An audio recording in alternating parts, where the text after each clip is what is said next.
I don't know whether you've come across a little video on YouTube about a controlled thought zone and the signs which have popped up around London about controlled thought zones. In recent weeks, these curious signs have appeared across London asking a single unsettling question: are you having arrestable thoughts? And at first glance, this might seem absurd, but beneath the surface of this street level satire lies a deeper truth. We're living through a moment when free speech in the United Kingdom, once thought a bedrock principle, is quietly being redefined, restricted, and in some cases revoked. The legal foundations of free speech in Britain are found in Article 10 of the Human Rights Act in 1998. It affirms our right to receive and impart information and ideas without interference by public authority. But it's a qualified right, not an absolute one. Restrictions are permitted to protect national security, public order, health, morals, and the reputations of others. But these limitations, once tightly defined, are now expanding in breadth and ambiguity.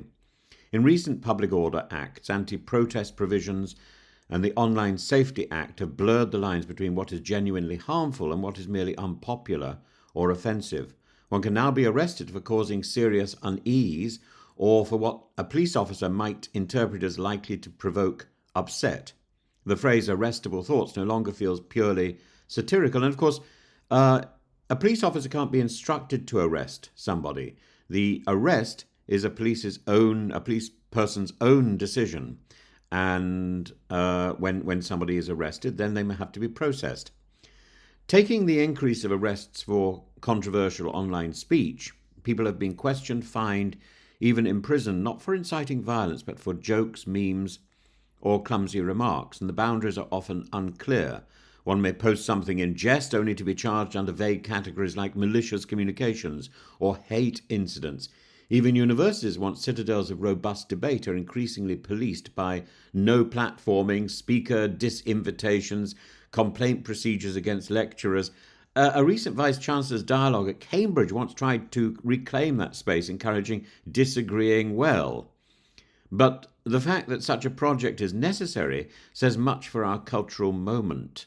And then, of course, there are the algorithms. Social media platforms increasingly act as quasi-regulators of speech, often outsourcing moderation to opaque systems driven by political and corporate pressures. What is removed is often less offensive than merely unorthodox. And people who have a particular view or who are searching for a particular video will then be shown tons of videos that correspond to that particular mantra, that particular idea. So because of the algorithm, because of this selection and the processing of information that you are that you are offered, you get the idea that everybody thinks as you do. Well, everybody doesn't.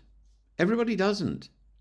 And if you are stuck in this blinkered world vision, which is controlled by YouTube, by a YouTube algorithm, then you are prone to a sort of madness. The bots will have you. A recent Ipsos poll reveals that Britain is now evenly divided between those who think people are too easily offended and those who believe people must speak more sensitively. And this split runs along predictable lines: gender, age, and political affiliation. Men, older adults, conservatives, and Leave voters are more likely to defend unrestricted expression. Women, younger people, Labour and Remain voters tend to support limitations. It's odd. But the danger here is not only censorship from above, it's self-censorship from within. And the fear of public shaming, professional consequences, or even criminal charges now causes many to self-edit, consciously avoiding topics that were once part of legitimate debate. Immigration, gender identity, race, and British history. Free speech is not only about the right to offend, it's about the right to question consensus, resist conformity, test unpopular ideas in the public square.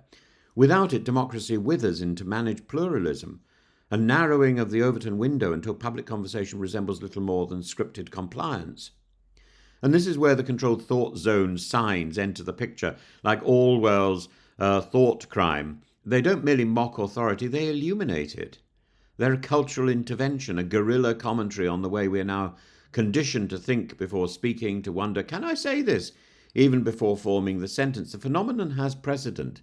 Think of Banks's politically charged stencils, or the student who once placed free speech zones on London pavements. These interventions pierce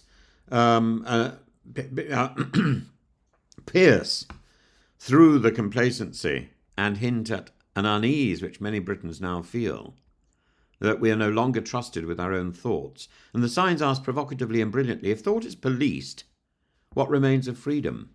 The erosion of free speech in the UK is not a sudden collapse, but a slow attrition, legal, cultural and psychological. It comes dressed in good intentions, protection from harm, inclusion, dignity. But if we continue down this road, we may find ourselves in a society that is more tolerant on paper, yet more fearful in practice. True freedom of expression requires courage, not only from governments or institutions, but from individuals. And we must be prepared to hear what we dislike and to say what others prefer left unsaid. Because once arrestable thoughts become a reality, the line between parody and prophecy disappears altogether.